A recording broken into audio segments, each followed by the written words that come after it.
فرمایا کافر ہے لیکن ہے تو انسان۔ میرے بھائیوں، آج ہم تعلقات کا احترام کرتے ہیں، انسانیت کا احترام نہیں کرتے۔ آج ہم لوگ رشتوں کا احترام کرتے ہیں، انسانیت کا احترام نہیں کرتے۔ انسانیت کا احترام ہم سب بھول چکے ہیں۔ آپ کہیں گے وہ کیسے؟ میں آپ کو ایک بات بتاتا ہوں۔ دیکھو، اگر میں مولانا سے کی عزت کر رہا ہوں تو اس لیے کر رہا ہوں کہ مولانا کے میرے تعلقات ہیں، تو یہ احترام انسانیت نہیں ہے، یہ تو احترام تعلقات ہے۔ اگر میں حضرت سے پیار کر رہا ہوں، ان سے کوئی رشتہ داری اس وجہ سے، تو یہ احترام انسانیت نہیں ہے، بلکہ یہ تو احترام رشتہ ہے۔ احترام تعلق بعد میں ہے، احترام رشتہ بعد میں ہے۔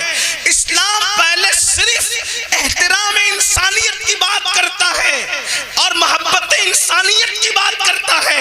آئیے اس کی دوسری مثال سن لیجئے اور پھر حیرت سے سر دھنیے کہ کائنات میں کوئی ایسا بھی وجود آیا کہ جس نے انسانیت کا کس طریقے سے درس دیا، محبت انسانیت کے حوالے سے سینوں میں کیسے پیار پیدا فرمایا۔ ایک مرتبہ ابتدائی اسلام کا دور ہے، اسلام کا ابتدائی دور ہے، اللہ کے سچے رسول صادق و مصدوق مصطفیٰ جان رحمت صلی اللہ علیہ وآلہ وسلم کسی ضروری کام سے تشریف لے جا رہے ہیں، آقا کریم جا رہے ہیں۔ قریب میں دیکھا کسی کے کراہنے کی آواز آ رہی ہے، کوئی کرا رہا ہے، ہائے ہائے ہائے، کوئی کرا رہا ہے، اس طریقے کی آواز نکال رہا ہے۔ میرے نبی کی شان ہے، حضور کسی کی تکلیف نہیں دیکھ سکتے، میرے نبی کی شان ہے، یہ نبی کا حوصلہ ہے، یہ کانٹوں پر تو چل سکتے ہیں، یہ پتھر تو کھا سکتے ہیں، یہ زخموں سے لہو لہان تو ہو سکتے ہیں، لیکن جب کوئی بے چین ہوتا ہے تو میرے نبی بے چین ہو جاتے ہیں۔ جب کوئی بے قرار ہوتا ہے میرے نبی بے قرار ہوتے ہیں، جب کوئی مضطرب ہوتا ہے میرے نبی مضطرب ہوتے ہیں۔ اللہ اکبر۔ میرے بھائیوں، میں اپنی بہنوں کی بھی توجہ چاہتا ہوں۔ اللہ اللہ، میرے آقا علیہ السلام نے کسی کے کراہنے کی آواز سنی اور میرے آقا کے قدم رک گئے، میرے سرکار کے قدم رک گئے۔ سرکار نے فرمایا کس کے کراہنے کی آواز آ رہی ہے، کون آہو بکا کر رہا ہے؟ اللہ اکبر۔ جب میرے آقا سے عرض کیا گیا یا رسول اللہ صلی اللہ علیہ وآلہ وسلم، کہنے والے نے خوشی خوشی کہا، اس لیے کہ بات اس کے نزدیک خوشی کی تھی۔ اللہ اللہ، انسان جس منصب پر ہوتا ہے اسی مقام پر سوچتا ہے، اسی انداز سے سوچتا ہے۔ کہنے والے نے خوشی خوشی کہا یا رسول اللہ، وہ ابو جہل ہے نا، ابو جہل، اس کا وہ فلاں غلام ہے نا جو بہت زیادہ اس کی چاپلوسی کرتا تھا اور اس کی وجہ سے آپ کو اذیتیں دیتا تھا، آپ کو تکلیفیں پہنچاتا تھا، آپ کو ستاتا تھا۔ حضور اتنا بیمار پڑ گیا ہے، اب اس کے بچنے کی کوئی امید نہیں ہے، اور ابو جہل نے اس کو گھر سے نکال کر کے اس جھوپڑے میں، ٹوٹے جھوپڑے میں ڈال دیا ہے۔ اس کا کوئی پرسان حال نہیں ہے، بیماری کی وجہ سے وہ تڑپ رہا ہے۔ سچ کہنا مسلمانوں اور بہنوں کی بھی توجہ، اگر میں اور آپ ہوتے اس جگہ پر تو بولو ہماری خوشی کی انتہا نہ رہتی۔ یہ ہمیں ستاتا تھا، یہ ہمیں گالی دیتا تھا، یہ ہمیں دکھ پہنچاتا تھا، اچھا ہوا مجھے ستانے کی وجہ سے یہ سزا ملی ہے۔ یہ ہماری سوچ ہے۔ اگر ہمیں ستانے والا اس کا ایکسیڈنٹ ہو جائے تو ہماری سوچ یہ ہے کہ مجھے ستایا اس لیے اس کا ایکسیڈنٹ ہوا ہے۔ بھائی تو کیا ہے، میں کیا ہوں؟ اصل دین سیکھنے کی کوشش کرو۔ اللہ اکبر، اللہ اکبر۔ کہنے والے نے کہا آپ کو ستانے والا آہیں بھر رہا ہے، جس کام سے حضور جا رہے تھے اس کام سے جانا چھوڑ دیا، جس کام سے اللہ کے رسول صلی اللہ علیہ وآلہ وسلم جا رہے تھے اس کام سے جانا چھوڑ دیا، اور فرمایا چلو ہم اس کی عیادت کریں گے، اس کی مزاج پرسی کریں گے، اور دنیا میں لاؤ کوئی ایسا قائد، لاؤ کوئی ایسا رہنما، لاؤ کوئی ایسا رہبر جو دشمنوں کی عیادت کرنے جاتا ہو۔ ارے لوگ تو دوستوں کی عیادت کرنے نہیں جاتے، یہ میرا نبی ہے اور صرف میرا نبی ہے جس کے سینے میں انسانوں کے لیے پیار کتنا ہے کہ اپنے دشمن کی عیادت کے لیے ضروری کام چھوڑ کر کے تشریف لے جا رہے ہیں، اور گئے تو سیدھا اس کے بستر پہ جا کے بیٹھ گئے۔ اندازہ تو کریں اس کے بستر کو کیا مقام مل گیا ہے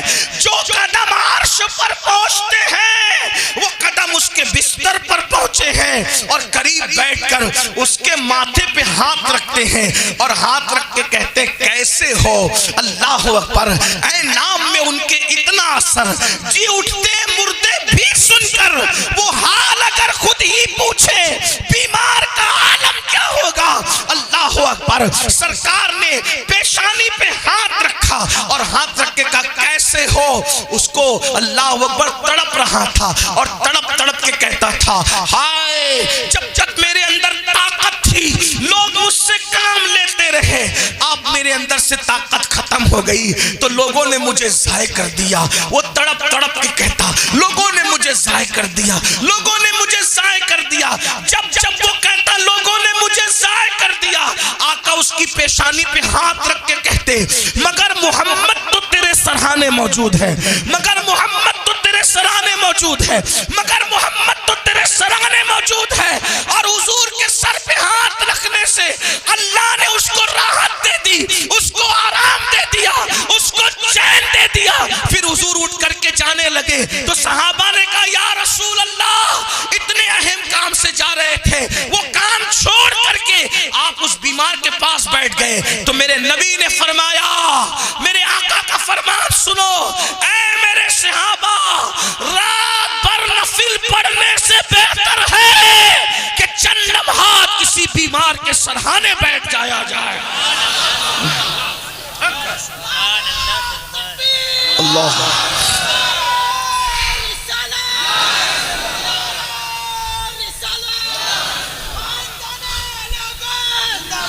میں آپ سے ایک سوال کرتا ہوں بھائیو، میری بات کو غور سے سنو، بتاؤ کہ ہمارے اندر یہ احترام انسانیت موجود ہے؟ آج ہمارا پڑوسی ہم سے تنگ ہے، سچ کہنا، پڑوسی لوگ ہم سے خوش نہیں ہیں۔ ارے پڑوسی تو پڑوسی، ہماری بیوی ہم سے خوش نہیں ہے، ہمارے بچے ہم سے خوش نہیں ہیں، کیونکہ ہم انسانیت ہمارے اندر رہی نہیں۔ صبح اٹھتے ماں بہن کی گالی بیوی بچوں کو دیتے، کیا انسانیت ہے؟ بھائیو انسانیت کا درس کیا ہے؟ بلا وجہ کسی انسان کی طرف پیٹ بھی مت کرو۔ دیکھو درس کیا ہے، بلا وجہ کسی انسان کی طرف پیٹ بھی مت کرو۔ آپ نے اکثر دیکھا ہوگا کہ جب آپ کے اور ہمارے امام صاحب فرض نماز پڑھاتے ہیں تو فرض نماز پڑھانے کے بعد یا تو وہ دائیں مڑ کر بیٹھ جاتے ہیں یا تو وہ بائیں مڑ کر بیٹھ جاتے ہیں۔ آپ نے دیکھا ہے؟ دیکھا کہ نہیں دیکھا؟ مسجد جائیں گے تو دیکھیں گے نا، اور آگے کی صف میں رہیں گے تو دیکھیں گے نا، وہ تو بالکل پنکھے کے نیچے ہم پیچھے رہتے ہیں۔ بہرحال نماز پر بیان ہو گیا، میرا جو عنوان ہے میں اس پہ بات کروں، کیوں بیٹھتے ہیں؟ میں اگر غلطی کروں تو ہمارے علماء میری اصلاح کریں گے۔ 90% پبلک کا ذہن یہ ہے کہ اس طرف مدینہ منورہ ہے اس لیے بیٹھتے ہیں۔ دیکھیں نیت تو ہماری یہ بھی ہوتی ہے، لیکن دائیں طرف صرف مڑنے کا حکم نہیں ہے، بلکہ دائیں بھی مڑ سکتے ہیں اور بائیں بھی مڑ سکتے ہیں۔ تو دائیں طرف تو مدینہ منورہ ہے، لیکن پھر بائیں کیوں؟ دونوں طرف کی اجازت ہے۔ وجہ تو میں یہ انکار نہیں کر رہا ہوں کہ مدینہ منورہ کی تعظیم، یہ انکار نہیں ہے، لیکن اصل جو مڑنے کی وجہ ہے کیونکہ حضور خود بھی مڑتے تھے۔ تو حضور علیہ السلام کس وجہ سے مڑتے تھے؟ بھئی ہم تو مڑ رہے ہیں چلے مدینہ منورہ، لیکن حضور کس وجہ سے؟ وہ تو جانے مدینہ منورہ ہے، بلکہ جس کی وجہ سے مدینہ خود مدینہ ہوا ہے۔ ورنہ مدینہ کب مدینہ تھا؟ مدینہ تو یثرب تھا، یثرب، پھر وہ مدینہ کیسے ہو گیا؟ اسی لیے تم لوگوں کو کہتے سمجھو، لوگ کہتے نبی کے چاہنے سے کیا ہوتا ہے؟ ہم نے کہا نبی صرف خاک پہ قدم رکھ دے تو یثرب مدینہ ہو جاتا ہے، مدینہ۔ اور یثرب میں اور مدینے میں فرق یہ ہے، جب تک یثرب تھا وہاں بیماریاں اور بلائیں تھی، جب مدینہ ہو گیا تو اس کی خاک بھی خاک شفا ہو گئی۔ نہ ہو بیمار جس آرام کو، نہ ہو آرام جس بیمار کو سارے زمانے سے اٹھا کے لے کے آئے، خاک ان کے آستانے سے اس در کی حضوری ہی اسیا کی دوا ٹھہری ہے، زیر معاصی کا طیبہ ہی شفا خانہ۔ جس کے قدم میں اتنی طاقت ہو کہ جو خاک یثرب کو مدینہ بنا دے، وہ میرے نبی کے تلوے ہیں۔ لیکن حضور نماز کے بعد دائیں یا بائیں مڑ جاتے تھے۔ حکمت کیا ہے؟ حکمت توجہ، حضور کا طریقہ، حکمت، کیونکہ پیچھے مسلمان ہوتے ہیں۔ صف میں امام کے پیچھے کون ہوتا ہے؟ بھائی پیٹ کر کے اس لیے کھڑا تھا کہ نماز میں کعبۃ اللہ کی طرف رخ کرنے کا حکم ہے، لیکن جب نماز ہو گئی تو اب حکم نہیں ہے کہ کعبے کی طرف ہی رخ کر، بلکہ پیچھے مسلمان ہیں تو دائیں مڑ جا یا بائیں مڑ جا، تاکہ مسلمانوں کی طرف تیری پیٹ نہ رہے۔ ذرا غور تو کریں، جس مذہب نے انسانوں کی طرف پیٹ کرنے سے بھی اس اعتبار سے روکا تاکہ لوگوں کو پتہ چلے کہ انسانیت کا احترام، جتنا احترام کعبے کا ہے اس سے بڑھ کر احترام ایک مومن کا ہے۔ آقا علیہ السلام کعبۃ اللہ سے مخاطب ہو کے کہتے اے کعبہ، جو تیرے ارد گرد گھومے اس کے گناہ معاف ہو جاتے، تو حرمت والا اللہ کا گھر ہے، مگر اے کعبہ سن لے، تجھ سے زیادہ حرمت میرے ایمان والے امتی کی ہے۔ کبھی ہم نے سوچا ہم سمندروں پار ہزاروں میل دور کے فاصلے پر کبھی کعبے کی طرف پیر نہیں کرتے، کعبے کی طرف پیر نہیں کرتے، اور بڈھے ماں باپ کو دھکا دے کے گھر سے نکالتے، جن کی حرمت کعبۃ اللہ کی حرمت سے بڑی ہے، اس کو دھکا دے کے نکال رہے ہیں۔ بولیے کون سا احترام انسانیت ہے؟ ارے یہ تو انسانیت سے بڑھ کر اور رشتہ ہے، بلکہ رشتوں میں سب سے بڑا رشتہ ہے۔ آج نمازوں پر توجہ تو ہے ایک حد تک، داڑیاں بھی رکھی جا رہی ہے، لیکن انسان کا احترام بھول چکا ہے۔ آئیے میں آپ کو بتاؤں، جب ہم ایک دوسرے سے ملتے ہیں، بات چیت کرتے ہیں، توجہ کرنا، ہماری باتیں کیا ہوتی ہیں پتہ ہے؟ جو قیامت کے دن اللہ انسان سے پوچھے گا وہ انسان سے پوچھتا ہے۔ اللہ جو پوچھنے والا ہے تم پوچھ رہے ہو، کیا پوچھتے ہو پتہ ہے؟ تیرا سلسلہ کون سا ہے؟ کون سے سلسلے میں تو مرید ہے؟ تیرا پیر کون سا ہے؟ یہ سب سوالات قیامت کے دن ہونے والے ہوں گے۔ اللہ پوچھے گا فَمَن يَعْمَلْ مِثْقَالَ ذَرَّةٍ، کاروبار کیا کرتا ہے تو؟ کاروبار کیا کرتا ہے؟ کیا کیا کرتا ہے؟ سچ بولتا ہے کہ نہیں بولتا؟ جھوٹ بولتا ہے کہ نہیں بولتا؟ میرے بھائیوں،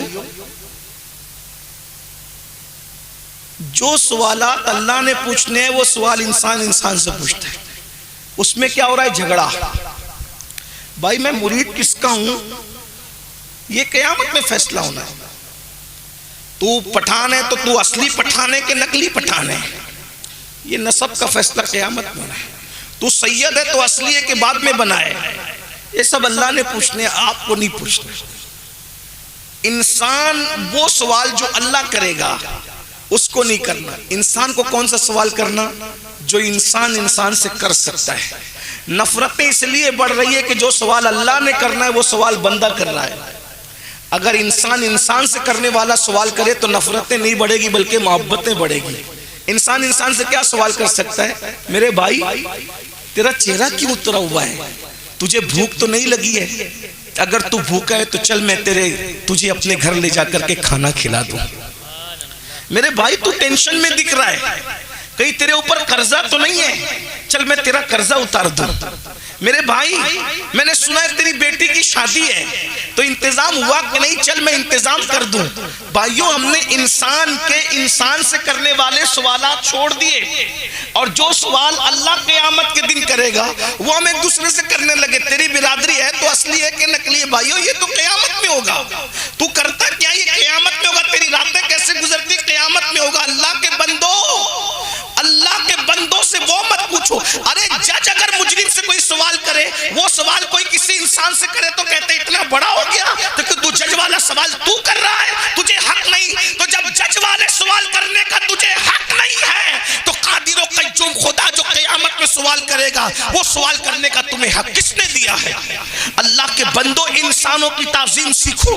آئیے میں اپنی گفتگو کو سمیٹتے ہوئے اب آپ کے سامنے کچھ باتیں رکھنا چاہتا ہوں تاکہ درس انسانیت سیکھ لو، انسانیت کا درس سیکھ لو۔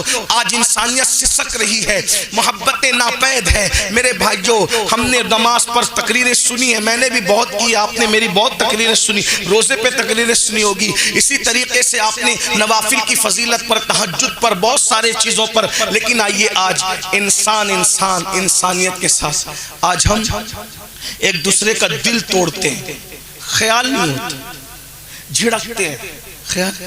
ایک بات آپ کو بتاؤں، ہم اعلیٰ حضرت کی بات بہت کرتے ہیں، لیکن اعلیٰ حضرت کے ساتھ بھی ہم چیٹنگ کرتے ہیں۔ کیوں چیٹنگ کرتے ہیں پتہ ہے؟ جو باتیں ہمیں پسند ہے وہی اعلیٰ حضرت کی لیتے ہیں، اور جو ہمارے نفس پہ گراں گزرتی ہے ہم اس کو چھوڑ دیتے ہیں، ایسے کہ جیسے ہم نے سنا بھی نہیں، پڑھا بھی نہیں۔ دیکھیے اب اعلیٰ حضرت کیا کہتے ہیں، سنیے۔ اعلیٰ حضرت علیہ رحمہ لکھتے ہیں کہ کسی عاشق رسول کو، کسی مسلمان کو، مومن کو، خوش عقیدہ کو بے وقوف کہنا بھی حرام ہے۔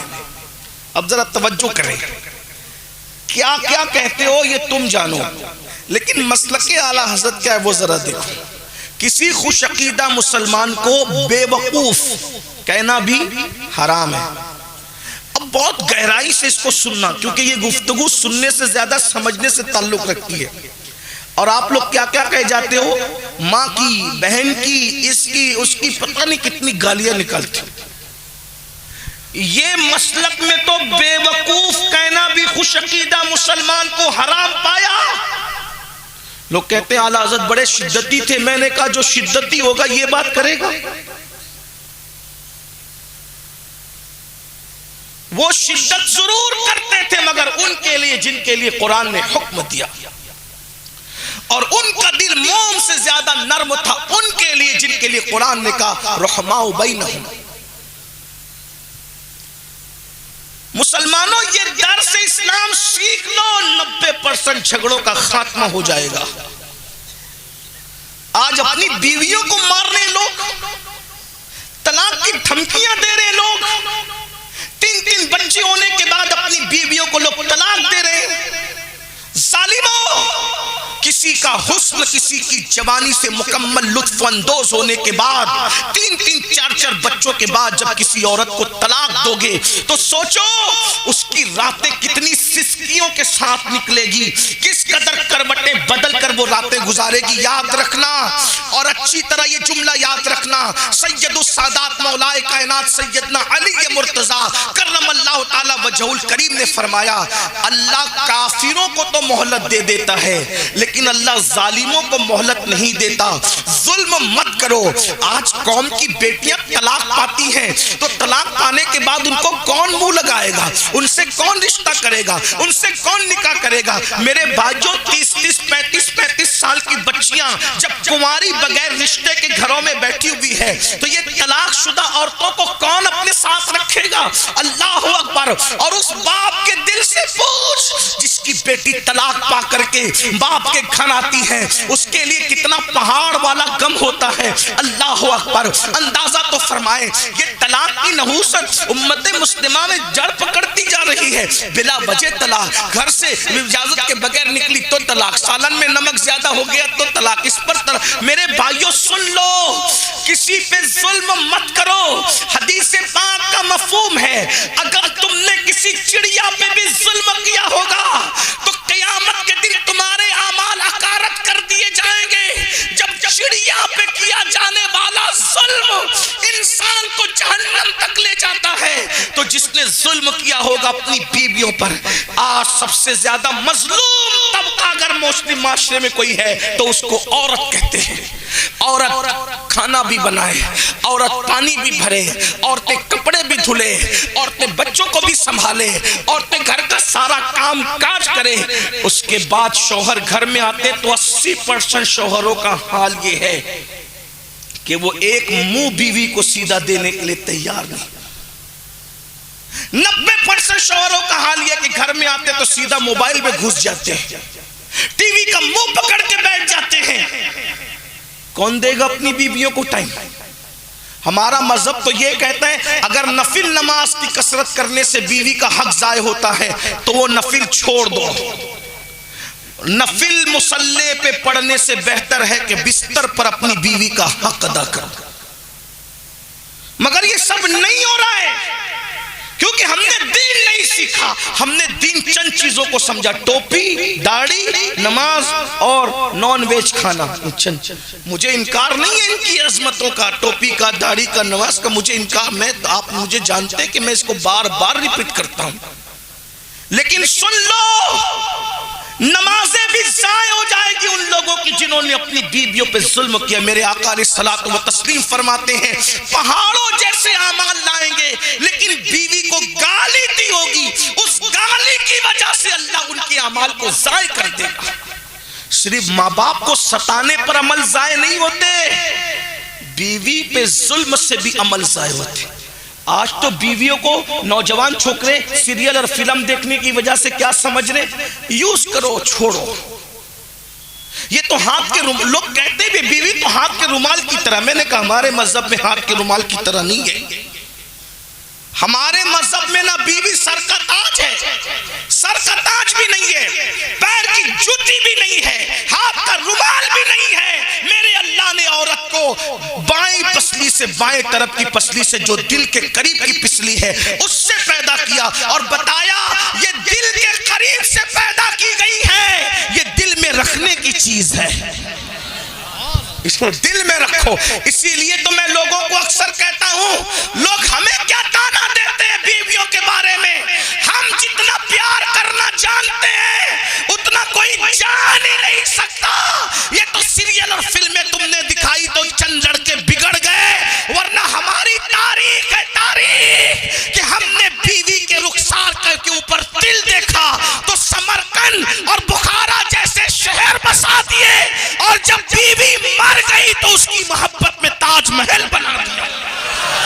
یہ صرف ہماری تاریخ ہے، یہ صرف ہماری تاریخ، کوئی نہیں پیش کر سکتا. یہ تاریخ یہ صرف ہماری تاریخ ہے. اور بہت سی باتیں مجنو ہم میں ہے، مجنو ہم میں ہے، لیلا ہم میں ہے.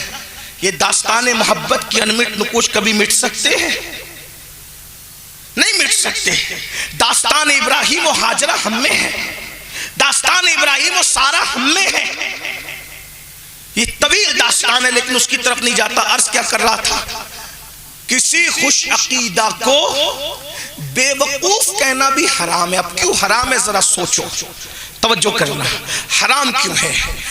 اب اعلیٰ حضرت جب کوئی جواب دے دے تو ایسا تو نہیں ہے کہ دے دیا تو دے دیا، یہ مسئلہ نہیں.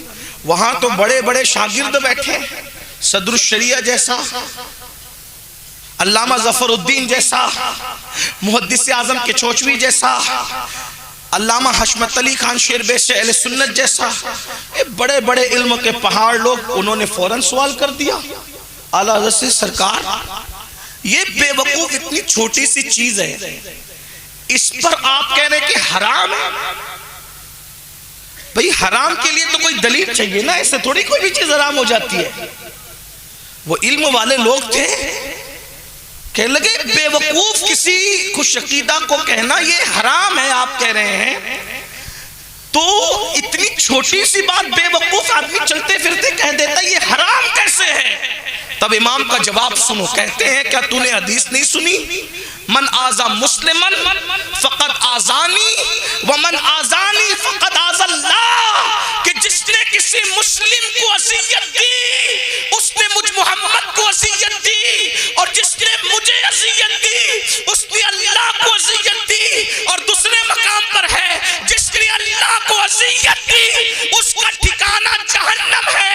ارے جب تو کسی مومن کو، مسلمان کو، صحیح العقیدہ کو بے وقوف کہے گا تو اس کا دل دکھے گا. ارے اس کا ہی دل نہیں دکھے گا بلکہ مدینے والے مصطفیٰ کا دل گنبد خضرا میں دکھے گا. تو بتا وہ عاشق کیسا جو گنبد خضرا میں نبی کا دل دکھے سکھائے. بتاؤ جب کسی کو بے وقوف کہنے سے بھی گنبد خضرا میں نبی کا دل دکھتا ہے, اس کا دل دکھنے کی وجہ سے. جب بیوی کو مارتے ہوں گے تو حضور کا دل کتنا دکھتا ہوگا. جب خود کی پیدا کی ہوئی بچی کو ماں بہن کی گالیاں دیتے ہوں گے حضور کا دل کتنا دکھتا ہوگا. اور بڑھ کے کہوں, سگے بھائی پر جب تم کیس کرتے ہوں گے کچہریوں میں تو رسول اللہ کا دل کتنا دکھتا ہوگا.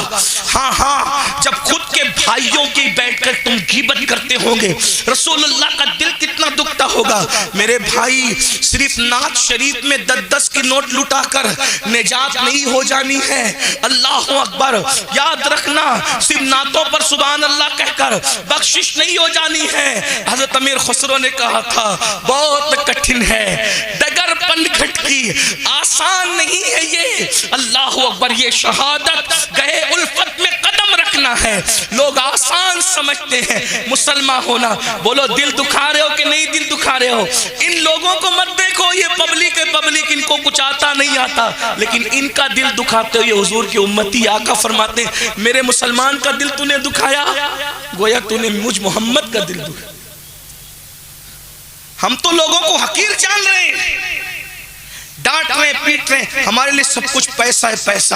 صرف آج عزت پیسے والوں کی ہو رہی ہے. او فرعونی سوچ رکھنے والوں, پیسوں کے بندے بننے والوں, چندوں کے بندے بننے والوں, مال و دولت کے بندے بننے والوں, سن لو اللہ کے بندے بنو.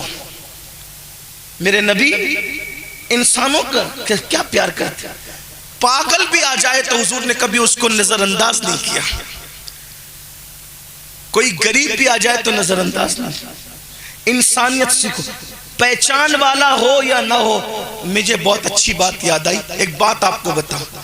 میرا ایک استاد ہے, صوفی ہے, اکثر قبرستان میں زیادہ تر اس کا وقت. کئی میرے استاد ہے, استاد کے پاس بیٹھا تھا, اس نے کہا سید یہ بتا اخلاق کیا ہے؟ میں نے کہا آپ بتائیں. بولے تجھے سب معلوم ہے لیکن ایک میں بتاتا ہوں, توجہ کرنا. کہا بیٹا اخلاق کی شکلوں میں سے ایک شکل یہ بھی ہے کہ تو ایئرپورٹ پہ سفر کرتا ہے, مسجد میں بھی جاتا ہے, ریلوے میں بھی سفر کرتا ہے. اگر تو ایئرپورٹ کی ٹوائلٹ کے اندر اپنی حاجت پوری کرنے چلا جائے, یا ریلوے اسٹیشن یا ٹرین میں یا مسجد میں اپنی حاجت پوری کرنے کے لیے ٹوائلٹ میں جائے اور تجھے پتا چلے کہ کوئی بندہ کھڑا ہوا ہے, توجہ کرنا بہت نازک بات کر رہا ہوں, کوئی بندہ باہر کھڑا ہوا ہے, تو اس کو پہچانتا ہے؟ میں نے کہا نہیں پہچانتا. تو کہا بیٹا یہ بھی اخلاق میں سے ہے کہ اس باہر کھڑے کو تو نہیں پہچانتا تو اس کی تکلیف کا خیال کر کے دیر تک مت بیٹھ, جلدی سے اٹھ کر باہر نکل جا کہ وہ کھڑے رہنے والا کچھ بھی ہوگا مگر انسان تو ہوگا. ایک انسان کو بھوک لگتی ہے تو وہ برداشت کر سکتا ہے, لیکن جب پیشاب اور اس کو بڑی حاجت ہوتی ہے تو اس کو اتنی تکلیف ہوتی ہے. صرف بیٹا اس کی تکلیف کی خاطر تو جلدی نکل جا. اگر تو نے یہ کام اللہ کے لیے کیا کہ میں نے اللہ کے ایک بندے کے لیے اس کی تکلیف کی خاطر میں جلدی سے نکل گیا, کہ انشاءاللہ یہی تیرا عمل تیری مغفرت اور بخشش کا سبب ہو سکتا ہے. آپ غور کریں لوگوں کی, بزرگوں کی, صوفیہ کی سوچ کیا ہے. آئیے ایک بات یہاں یاد آئی تو عرض کروں. آج ہم لوگ, ٹائم تو میرا پورا ہو گیا لیکن آخری بات سننے, کیونکہ 2 بجے کا ٹائم تھا, 2:15 ہو گئے, یہ بھی مشکل ہے.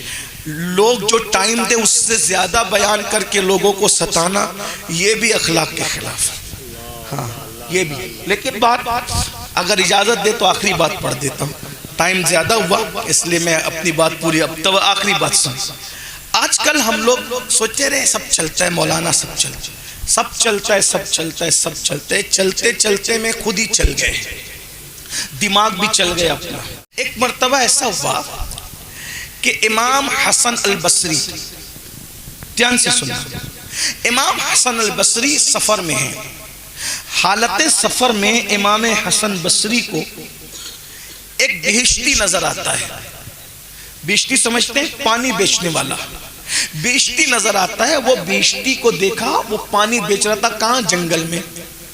اور وہ کہتا جاتا تھا لوگوں میرا پانی خرید لو, لوگوں میرا پانی خرید لو, کیونکہ صبح سے کسی نے میرا پانی نہیں خریدا. اگر تم لوگ پانی نہیں خریدو گے تو میرے بچے بھوکے رہ جائیں گے، میں کیا لے جاؤں گا اپنے بچوں کے لیے؟ فوراً امام حسن بصری نے سکے نکالے، اس بہشتی کو دیا، اور دینے کے بعد امام حسن بصری نے اس سے پانی خریدا، اور پانی خرید کر بیٹھ گئے اور پانی پینے لگے۔ آپ جانتے ہیں نا کہ شاہ کے ساتھ جو شاہ کے مصاحب ہوتے ہیں وہ بڑے خطرناک ہوتے ہیں، یعنی اس کو اپنی زبان میں کہوں، انڈیا کی زبان میں، کہ چائے سے زیادہ کیتلیاں گرم ہوتی ہیں۔ اگر یہ کیتلیاں ٹھنڈی ہو جائے نا تو چائے تو پھر چائے ہی ہے۔ ہر جگہ کام کیتلیوں نے خراب کیا ہے، ہر جگہ کام چمچوں نے خراب کیا ہے۔ اور اگر کھل کر کے کہہ دوں، پیر لوگ سب بہت اچھے ہیں، کام مریدوں نے خراب کیا ہے۔ علماء بہت اچھے ہیں، ارد گرد جو چاپلوسوں کی جماعت ہے انہوں نے کام خراب کیا ہے۔ ادھر سے لاتے ہیں فضول بکواس کان بھرتے ہیں، ادھر سے لاتے ہیں جھوٹے بات لگاتے ہیں، بہویں ساس کے پاس آ کر جھوٹی بات لگاتی ہے، دیورانی کے خلاف جٹھانی، جٹھانی کے خلاف دیورانی۔ ساس بہت اچھی ہے، بہووں نے اس کو بگاڑا ہے، استاد اچھا ہے، شاگردوں نے اس کو پریشان کیا ہے، پیر بہت اچھے لوگ ہیں، مریدوں نے ستا کر کے جو وہ اختلاف کی جو ہے اللہ اکبر بڑی بڑی خندقیں کھودی ہے۔ آئیے ذرا اگر ہم اپنے مرید کی سننے کی بجائے، جملے پہ غور کرنا، اگر ہم اپنے مرید کی سننے کی بجائے اپنی مراد کی سننے لگے، وہ مرید ہے، اللہ مراد ہے نا، ہماری مراد کون ہے؟ اللہ ہے۔ تو ہم مریدوں کی سننے لگے، مراد کی سننا بند کر دیا، اس لیے ہم نامراد ہو گئے۔ اگر واقعی بامراد ہونا چاہتے ہو تو اس اللہ کی سنو جو ہماری مراد ہے، اور ہماری نہیں، سارے نبیوں کی مراد ہے، سارے ولیوں کی مراد ہے، سارے صحابہ کی مراد ہے۔ اللہ کی سنو، اس کے محبوب کی سنو، اس کا محبوب بھی ہماری مراد ہے۔ ارے مراد ہی نہیں، میرا امام تو کہتا ہے کہ ہمارا نبی جانے مراد ہے۔ واہ واہ واہ، سبحان اللہ سبحان اللہ سبحان اللہ۔ جانے مراد، کانے تمنا کہوں تجھے، وہ مراد نہیں، مرادوں کی جان ہے۔ اور آپ سے بھی کہتا ہوں، اگر یہاں عورتیں بیٹھی ہیں، ساس کو بہووں کی سننے کی بجائے جانے مراد کی سننا چاہیے۔ بے شک، سبحان اللہ۔ دیورانی کو جٹھانے کے بہکاوے میں آنے کی بجائے جانے مراد پہ توجہ کرنا۔ جو ادھر کی چگلی ادھر، ادھر کی چگلی ادھر لگا کر کے اختلافات پیدا کرتے، قیامت کے دن وہ بھیڑیے کی شکل میں جہنم میں جائیں گے۔ اگر چگلی پر کنٹرول ہو گیا، غیبت پہ کنٹرول ہو گیا، حسد پہ کنٹرول ہو گیا، تو دنیا میں 90% جھگڑے ختم ہو جائیں گے۔ اور یاد رکھنا، کسی کی سنو مت، اللہ کی سنو، اس کے محبوب کی سنو۔ بہرحال بیشتی کہہ رہا تھا میرا پانی خریدو، صبح سے کسی نے خریدا نہیں ہے، اگر پانی نہیں خریدو گے تو میں گھر کیا لے جاؤں گا؟ حضرت حسن بصری جو مولا علی کے مرید بھی ہیں، خلیفہ بھی ہیں، پانی لیا، بیٹھ کے پینے لگے۔ کسی قریب کھڑے ہوئے شخص نے کہا، سرکار سرکار، آپ نے اس کی طرف دیکھا، آپ کا روزہ ہے نا حضرت، اس بیشتی کے چکر میں آپ نے روزہ توڑ دیا۔ امام حسن البصری نے اس کی طرف دیکھ کے مسکرایا اور ارشاد فرمایا، بیٹا نفل روزہ تھا، آج توڑ دیا، انشاءاللہ کل اس کی قضا کر لیں گے۔ بھائی روزہ توڑا ہے نا تو اس کی قضا کر لیں گے، لیکن اگر اس میرے بھائی کا دل ٹوٹ جاتا تو دل توڑنے کی قضا میں کب کرتا؟ روزہ توڑنے کی تو قضا ہو گئی، دل ٹوٹنے کی قضا کب کرتا؟ دل کی بات آئی ہے تو ایک بات مجھے یاد آئی، جب اعلیٰ حضرت علیہ الرحمہ، بول دوں نا، بولوں گی نہیں؟ میں دوسرے تیسرے نکاح کو ناجائز و حرام نہیں سمجھتا، نہ کہتا، بلکہ میں نے تو تقریر کی ہے، لیکن دل کی بات آئی تو مجھے ایک بات یاد ہے۔ اعلیٰ حضرت جب دوسرے سفر حج پہ گئے، پہلے سفر حج پہ گئے والدین کے ساتھ، دوسرے سفر حج پہ گئے تو بیوی کو بھی ساتھ لے گئے، بیوی ساتھ میں تھی، چھوٹے بھائی ساتھ میں تھے، حجت الاسلام بھی جوان ہو گئے تھے، وہ بھی ساتھ میں تھے، اسی میں الدولۃ المکیہ لکھی تھی۔ تو مکے اور مدینہ منورہ کے علماء ان سے اتنا متاثر ہوئے کہ مکے کے بہت بڑے عالم نے اعلیٰ حضرت سے کہا، مولانا آپ سے پیار اتنا ہو گیا یار کہ دل نہیں چاہتا کہ اب آپ کو جانے دیں، لیکن ہندوستان میں آپ کی ذمہ داریاں ہیں، وہ آپ تو جاؤ گے، تو ہم چاہتے ہیں کہ کوئی ایسا کام ہو جائے جس سے جانے کے بعد بھی اپنا تعلق بنا رہے، تو ہم چاہتے ہیں کہ تم سے رشتہ داری قائم کر لیں، تم سے رشتہ بن جائے۔ یہ جو محبتوں کے زبانی رشتے ہیں، یہ دل کے رشتوں میں تبدیل ہو جائیں، خون کے رشتوں میں تبدیل ہو جائیں، حقیقی رشتوں میں تبدیل ہو جائیں۔ تو انہوں نے کیا کہا کہ میرے گھر میں ایک بیٹی ہے، میں اپنی بیٹی کا نکاح مولانا تجھ سے کرنا چاہتا ہوں تاکہ تو داماد ہو جائے مکہ کا، ہمارا داماد ہو جائے، اور محبت کا تقاضا یہ ہے۔ اعلیٰ حضرت نے جواب کیا دیا، ذرا سن لیں، وہ جواب سن لیں۔ فرماتے ہیں بالکل یہ تو اچھی بات ہے، جائز بھی ہے، کوئی ناجائز نہیں، لیکن اس سفر میں رسول اللہ کی کنیز کو ساتھ لایا ہوں۔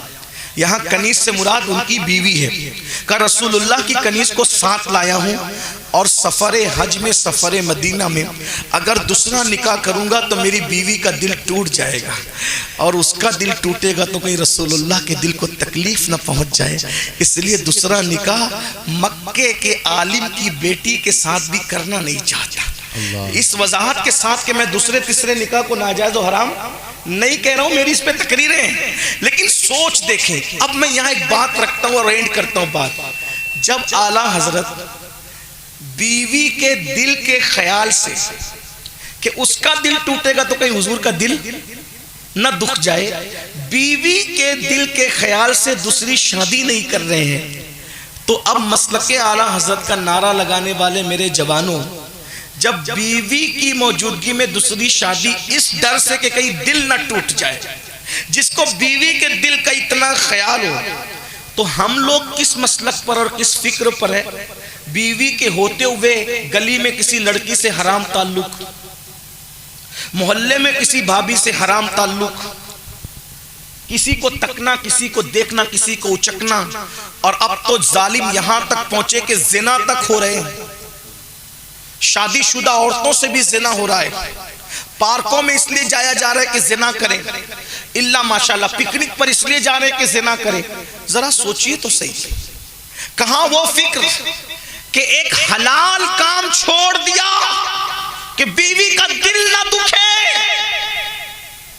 اور ہم حرام میں مبتلا ہیں، اور پھر ہماری جنت اتنی یقینی اور کنفرم ہے، یہ کہتے ہیں ہم جنت میں نہیں جائیں گے تو کون جائے گا؟ تو درس انسانیت سیکھو۔ اللہ کے رسول علیہ السلام سب سے پہلے انسانیت کا درس دینے کے لیے تشریف لائے تھے۔ بزرگوں نے روزے توڑ دیے، بھائیو روزے سوچی تو صحیح، کسی کا دل نہ ٹوٹے روزے تو، اور ہم روز دل توڑ رہے ہیں۔ گھر میں آگ لگی ہے، بچے ہم سے ناراض ہیں، بچے دبک جاتے ہیں گھر میں، ابا آنے والے، یہ ظالموں کی نشانی ہے۔ اور لوگ فخر سے کہتے ہیں میں گھر جاتا ہوں تو پورا گھر دبک جاتا ہے، او فرعونی سوچ رکھنے والے، یہ ظالموں کی نشانی ہے۔ گھر والے دبکنا نہیں چاہیے، بلکہ پھول کی طرح کھل جانا چاہیے۔ پہلے سے بیوی سوچے میرا شوہر آ رہا ہے، میرے من کی دنیا کا، میرے من کی کائنات کا راجہ آ رہا ہے جو مجھے جی بھر کے پیار دے گا۔ بچے اچھل کود شروع کرنا چاہیے کہ ابو آ رہے ہیں، اب ہم ان کے ساتھ کھیلیں گے، باتیں کریں گے، اپنے معاملات ان سے شیئر کریں گے۔ لیکن یہ سب چیزیں تو ختم ہو گئی، نفرت نفرت اور صرف نفرت۔ کون سا تم نے معیار قائم کر لیا؟ کیا اللہ کے رسول کی زندگی بھول گئے؟ سفر کے اندر اللہ کے رسول ام المومنین سیدہ عائشہ سے کہتے عائشہ چلو آج ہم دوڑ لگائیں گے، پورے قافلے کو آگے بھیج دیا اور کہا آج ہم دوڑ لگائیں گے۔ وہ رسول جبریل جس کے پیچھے تھک کر رہ جائیں، وہ رسول صرف اپنی بیوی کا دل خوش کرنے کے لیے دوڑ لگاتے ہیں اور دوڑ میں پیچھے رہ جاتے ہیں اور ان کو آگے کر دیتے ہیں تاکہ ان کا دل خوش ہو جائے۔ سبحان اللہ۔ ہم یہ درس بھول گئے، درس ہم فراموش کر گئے۔ اس سنی اجتماع کا مقصد یہ ہے انسانیت کا درس سیکھو، اپنے پڑوسیوں کے ساتھ اچھا سلوک کرو، اپنے گھر والوں کے ساتھ اچھا سلوک کرو، اپنے بچوں کے ساتھ اچھا سلوک کرو، اپنے ماں باپ کے ساتھ اچھا سلوک کرو، اپنے اماموں کے ساتھ اچھا سلوک کرو، صرف یہ سوچ کر انسان ہے انسان۔ کوئی پھٹے پرانے کپڑے میں ہو تو بھی انسان ہے، کوئی ان پڑھ ہو تو بھی انسان ہے، کوئی بھیک مانگ رہا ہو تو بھی انسان ہے۔ انسان انسان، بلکہ یہ بھی کہہ دوں اگر کوئی کافر بھی ہو تو بھی انسان ہے۔ جتنی چھوٹ اسلام نے دی اس کے ساتھ حسن سلوک کرنے کی، حدود اسلام میں رہ کر اس کے ساتھ اتنا اچھا سلوک کر سکتے ہو تو کرو۔ کیا بھول گئے اللہ کے رسول علیہ السلام؟ کافر جب آتے بڑے بڑے سردار، ان کے لیے اپنی چادر بچھا دیتے اور ان دشمنوں کو کہتے بیٹھو اس چادر پر. کافر بن کر آتے اور رسول اللہ کی اس اخلاق کو دیکھ کر مومن بن کر وہاں سے جایا کرتے تھے. بھائیو آؤ نفرتوں کے اس ماحول میں محبتوں کا ماحول قائم کریں. انسان کو پیار دے. Give and take. محبت طلب کرو گے, محبت بانٹو گے تو محبت ملے گی, پیار بانٹو گے تو پیار ملے گا. ہمارے یہاں یہ تعلیم ہے, کانٹوں کے مقابلے میں کبھی کانٹے مت بچھانا ورنہ پوری دنیا کانٹوں سے بھر جائے گی. کانٹوں کے مقابلے میں پھول بچھانا سیکھو. بلکہ آخری بات کہنے لگا تھا لیکن ایک بات بہت قیمتی یاد آ گئی ہے. امام حسن کی اگر کہو تو کہہ دوں. انسان کا سب سے بڑا دشمن کون ہے؟ اس کا قاتل جو اس کو مار ڈالے, ہے نا. الفصول المہمہ کے اندر یہ روایت موجود ہے. آپ نے ابھی تک دوسری روایتوں تو سن لی, یہ روایت سن لیں جس کو میں الفصول المہمہ کے حوالے سے پیش کر. لیکن روایتیں بہت سی ہوتی ہیں, آدمی کی نظر نہیں جاتی اس لیے آدمی روایتوں کو جھٹلاتا ہے. تو میں نے کتاب کا نام پڑھ دیا, نیٹ پہ سرچ کر لیں, مفہوم اس کا یہی نکلے گا جو کہنا چاہتا ہوں. امام حسن کو جس نے زہر دیا آج تک اس کا پتہ نہیں چل سکا مضبوط طور پر. حالانکہ کچھ لوگوں نے لکھا, اعلیٰ حضرت علیہ رحمٰن نے بھی تائید کی, جس کا نام لکھا مفتی اعظم نے بھی تائید کی, استاد زمن نے لکھا, کسی نے انکار بھی کی. یعنی اختلاف ہے قاتل کون ہے. لیکن میری بات اب آپ غور سے سنیں بہنوں سے. جن لوگوں کے جو لوگ بہت بڑے ہوتے ہیں نا تو کپڑے کی وجہ سے بڑے نہیں ہوتے, جوتوں کی وجہ سے بڑے نہیں ہوتے, قیمتی موبائل کی وجہ سے آدمی بڑا نہیں ہوتا ہے. ایک جملہ اور کہہ دوں اگر برا نہ مانو, بڑی ڈگریوں کی وجہ سے, بڑے اداروں کی بڑی ڈگریوں کی وجہ سے بھی آدمی بڑا نہیں ہوتا ہے. آدمی بڑا کب ہوتا ہے پتہ ہے؟ جب اس کی سوچ بڑی ہوتی ہے. انسان کی بڑی سوچ اس کو بڑا کرتا ہے. ورنہ ڈگریاں تو امریکہ سے بھی لوگ لے کر آ رہے ہیں. ہمارے پاس داڑھی ٹوپی والوں کے پاس جو ڈگریاں نہیں ہیں, جس کو خواب میں بھی ہم نے نہیں دیکھا, لوگ امریکہ اور برطانیہ سے وہ ڈگریاں لا کر گھمنڈ کر رہے ہیں. لیکن ہم کہتے ہیں تم ابھی بڑے نہیں ہوئے کیونکہ تمہاری سوچ ویسی ہے. تم کڈنیاں چرا رہے ہو, تم کیا بڑے ہو سکتے ہو؟ تم لوگوں کے دل چرا رہے ہو, لوگوں کی لاشوں کا سودا کرتے ہو, جانوں کا سودا کرتے ہو, کیا بڑے ہو؟ سوچ بڑی ہوتی ہے تو انسان بڑا ہوتا ہے. انسان کی سوچ اس کو بڑا کرتی ہے, یہ بات یاد رکھنا. اور بڑوں کی سوچ ہمیشہ بڑی رہتی ہے. اب اس بڑے کا ذکر کر رہا ہوں جو میرے بڑوں کا بھی بڑا ہے, اور صرف میرے بڑوں کا نہیں بلکہ غوث پاک کے بڑوں کا بھی بڑا ہے, وہ غریب نواز کے بڑوں کا بھی بڑا ہے. ایک جملہ اور کہہ دوں, وہ حسین جس کی بڑائی پر دنیا متفق ہے, اس حسین کے بھی بڑے کو امام حسن کہتے ہیں. واہ واہ واہ. سوچو نا وہ حسن کتنا بڑا ہوگا جو حسین کا بھی بڑا ہے. توجہ تو فرمائیں. اگر کوئی فضیلت نہ بھی پڑھوں, یہ فضیلت کتنی بڑی ہے کہ وہ اتنے بڑے کا بڑا ہے کہ جس کے لیے لوگوں نے کہا انسان کو بیدار تو ہو لینے دو, ہر قوم پکارے گی ہمارے ہیں حسین. کتاب کا حوالہ پڑھ دیا, امام حسن کو زہر دیا. ایک بار نہیں دیا, قاتل نے زہر 4 مرتبہ 5 مرتبہ یا 7 مرتبہ, مختلف روایات ہیں. لیکن جتنی بار دیا, آخری بار جو قاتل نے زہر دیا ہے تو وہ ہیرا پیس کر کے امام حسن کی مشکیزے میں ڈال دیا.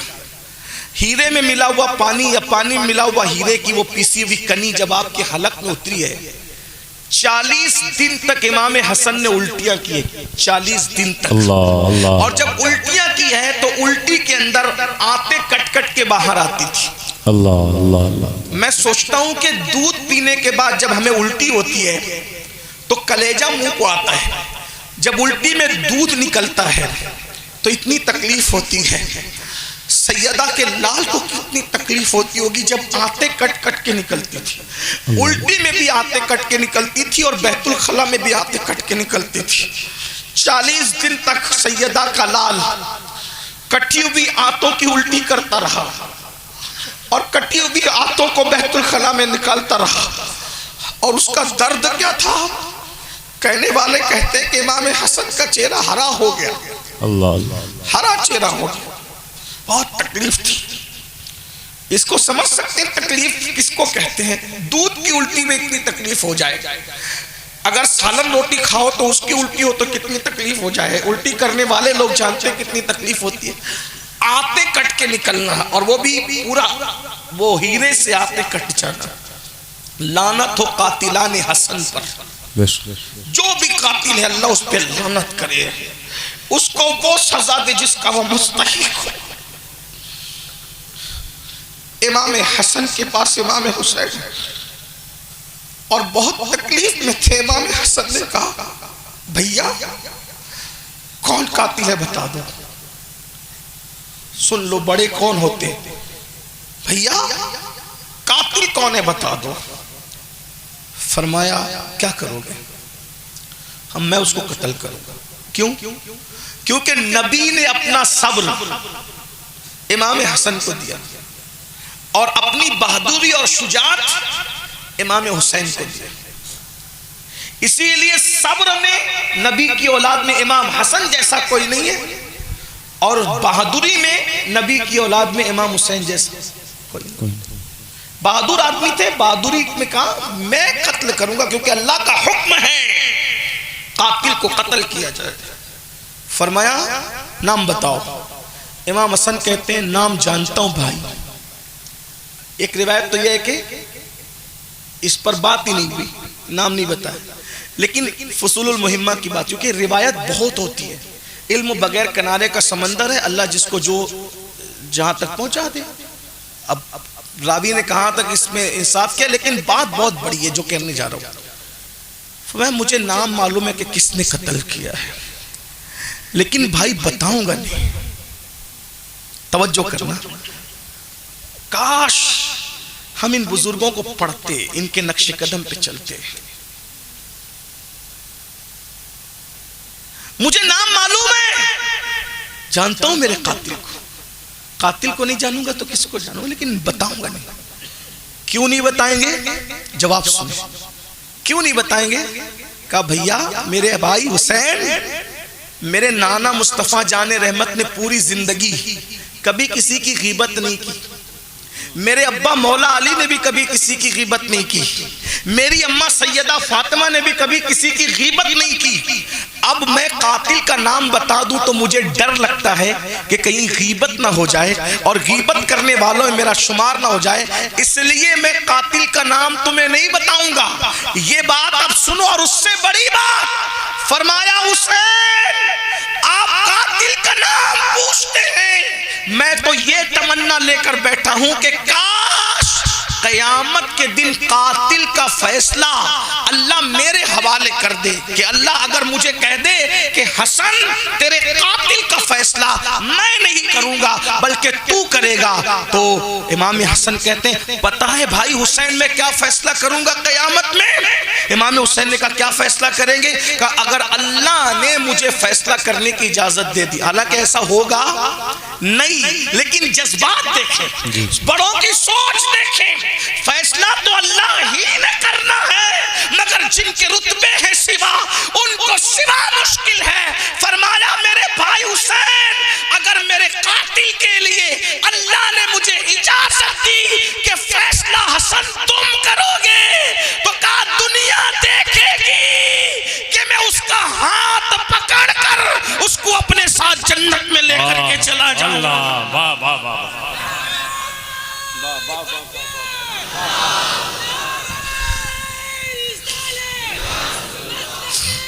حالانکہ پھر کہہ رہا ہوں ایسا ہوگا نہیں, یہ تو ہونا نہیں, لیکن ان کی سوچ پتہ چلتی ہے. جو خود کے قاتل کو ہاتھ پکڑ کے جنت میں لے جانے کی بات کریں اور ہم ان کے ماننے والے, ہمیں کوئی ترچی نظر سے دیکھ لگا اس کا کاروبار برباد ہو جائے. کوئی ہم سے لڑ لے تو بولے تیرے منہ پہ مرتے وقت کلمہ نہ آئے. اللہ استغفر اللہ. کسی کے کفر کی تمنا کرنے والوں پوچھو مفتیوں سے, اگر تم کسی کے کافر بننے کی تمنا کرو گے تو وہ تو کافر بنے نہ بنے لیکن تم پر خود کفر آئے گا. کیا بددعائیں کرتے ہو کہ اس پہ کلمہ نہ آئے اور یہ نہ ہو. نہیں بھائی اپنا کام ہی نہیں ہے. آج سے پہلے جس کے ساتھ جو ہوا صرف اس وجہ سے بھول جاؤ کہ اگر میں بدلہ لوں گا تو حضور کا دل دکھے گا. میں اللہ اس کا کاروبار بھی نہ بگڑے, کیونکہ وہ پریشان ہوگا تو میرا محبوب پریشان ہوگا. کیونکہ قرآن کہتا ہے عزیز علیہ ما عنتم، یعنی حضور آپ کے لیے میں سب کو معاف کرنے تیار ہوں. بولو کر سکتے ہو ایسا؟ حضور آپ کے لیے میں سب کو معاف کرنے تیار ہوں. اب آپ کہیں گے یار لوگ ستاتے تو کریں کیا؟ میں ایک بات آپ سے کہتا ہوں، لوگ ستائیں نا تو حضور کی خاطر معاف کر دیا کرو.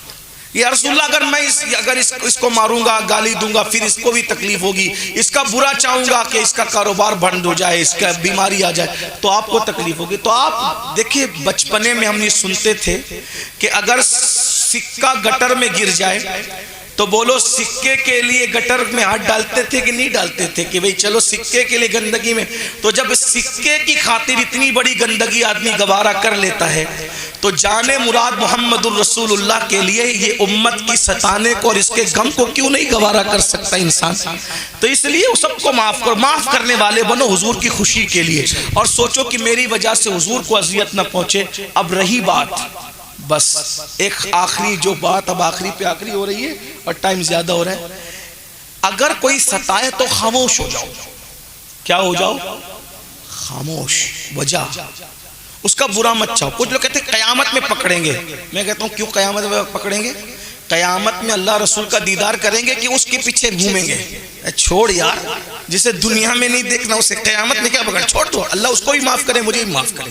لیکن ایک بات کہتا ہوں، کوئی ستائے نا چپ ہو جاؤ، خاموش ہو جاؤ. بد دعا مت کرو، کیونکہ زبان کی بد دعا کسی کو برباد کرے یا نہ کرے، لیکن جب مظلوم چپ ہوتا ہے، خاموش بد دعا میں اتنا اثر ہے. تم بد دعا مت کرو، چپ رہو، خاموش، صرف خاموش. ایک جملہ کہو، یہ معاملہ تیرے سپرد ہے. اگر یہ سیکھ جاؤ گے تم خود دیکھو گے کہ تمہارے دشمنوں کا انجام تمہارے سامنے کیا آتا ہے. یہ خاموش بد دعا، ادھر لب خاموش ہو اور ادھر سے فیصلہ آتا ہے.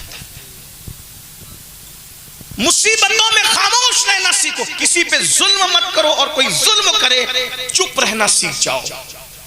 یہ خاموش بد دعا کا اثر تھا جس نے ہلاکو کو ہلاک کیا تھا.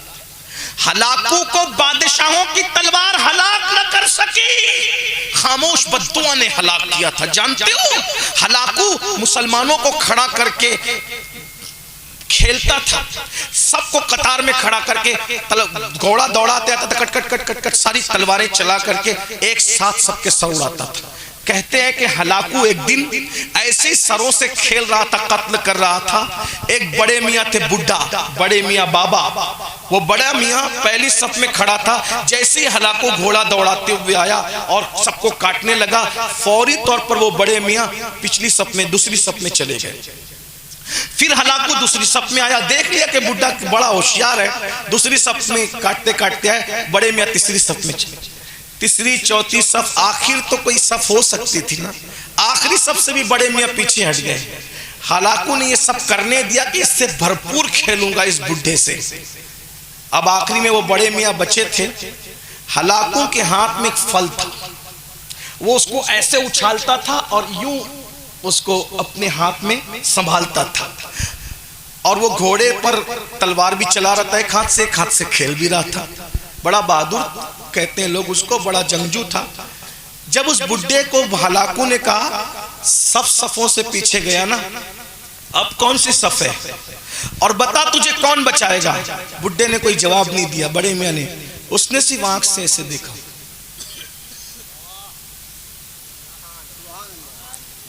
یہ مصیبت میں یوں دیکھنا یہ بہت بڑی چیز ہے، لیکن یقین ہونا چاہیے. بس مصیبت میں یوں دیکھ، جلدی مت دیکھا کرو. لیکن جب دیکھ لیا کسی واقعی اللہ والے نے، ہلاکو نے اس کو کہا کون بچائے گا؟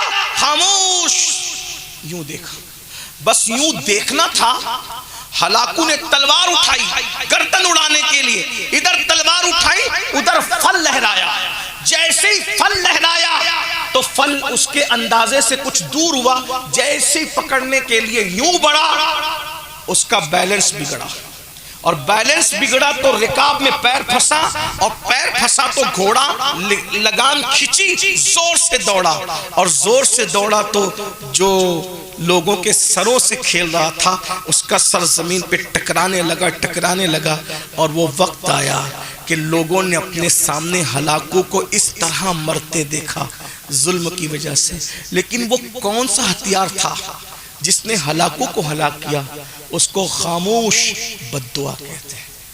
بد دعا کی بہت سی قسمیں، مگر خاموش بد دعا سے بڑھ کر کوئی بد دعا نہیں ہے۔ تم کسی کو مت ستاؤ، اور اگر کوئی تمہیں ستائے پہلے تو ہو سکے تو معاف کرتے جاؤ، لیکن اگر ظلم حد سے بڑھ جائے تو پھر خاموش ہو جاؤ۔ جب تم خاموش ہوتے ہو قدرت بدلہ لیتی ہے۔ درس انسانیت سیکھو۔ اللہ مجھے آپ سب کو توفیق دے۔ گفتگو کے درمیان کوئی غلطی ہو تو اللہ تعالیٰ معاف کر دے۔ استغفر اللہ ربی من کل ذنب واتوب الیہ وما علینا الا البلاغ۔ السلام۔